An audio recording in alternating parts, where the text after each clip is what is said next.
talking about how hydrocarbons are refined so we can understand the industrial processes that allow us to isolate different types of hydrocarbons. And our success criteria is being able to describe structural isomerization and fractional distillation. So we've talked about structural isomerization before. Structural isomerization occurs when you have two different chemicals that have the same formula but different structures. So, for example, carboxylic acids and esters are structural isomers of each other. They will both have the same number of carbons, but they'll split them up in a different way. So you get the carboxyl or the carboxyl group at the end of a carboxylic acid, and you get the double oxygen bridge in the middle of an ester.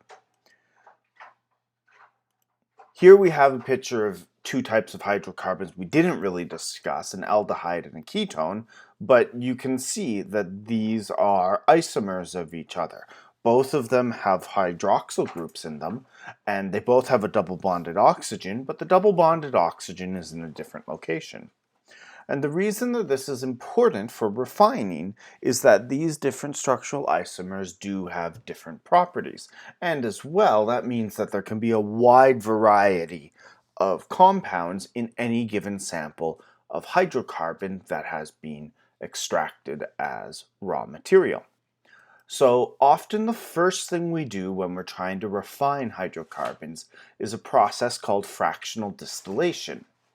And fractional distillation relies on intermolecular forces, particularly the London dispersion force that is often the only force present in many types of simple hydrocarbons, your alkenes, alkanes, and alkynes. The larger a molecule is, the stronger the intermolecular forces will be. That's the basic principle of London dispersion, because a bigger molecule has more electrons in it. This means that stronger London dispersion forces also means a higher boiling point as you add more atoms to that. So engineers have actually taken advantage of this. In fractional distillation, what they'll do is they'll pump crude oil into a furnace that is going to heat all of it up. Now, the crude oil itself is never actually exposed to any flame, and more importantly, there will be no oxygen mixed in with the crude oil. So it might seem like heating it up is just going to burn it all off, but because there's no oxygen present, heating it up just makes it hotter so that everything mostly turns into a gas. There'll be some things that won't, though, like the lubricating oils, the paraffin waxes, and the asphalts you see down at the bottom of this diagram. So what's happening here is that the big tower structure on the right-hand side of the diagram is known as a fractionation chamber. As the crude gets pumped into the fractionation chamber, some of it has separated out as a gas and some of it has remained liquid. And all of the liquid stuff down at the bottom is going to get siphoned out. It's going to get pumped away. Oh, then what happens to the gases? Well, we know that hot gases are going to rise. So the chamber has a whole bunch of different levels that are cut off from one another, but it's designed so that gas can flow through the chambers. As the heated hydrocarbons rise up through the fractionation chamber, they get progressively cooler.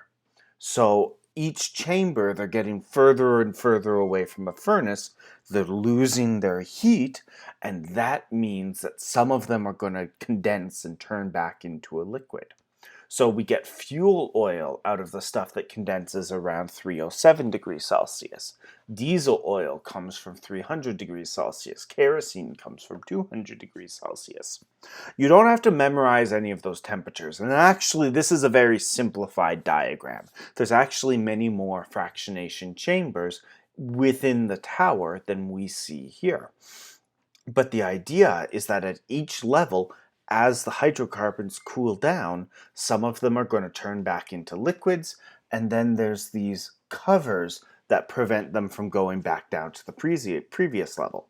So all of that liquid at a given level is going to condense, and then it's going to run off of the sides. So that way we can separate different types of hydrocarbons out.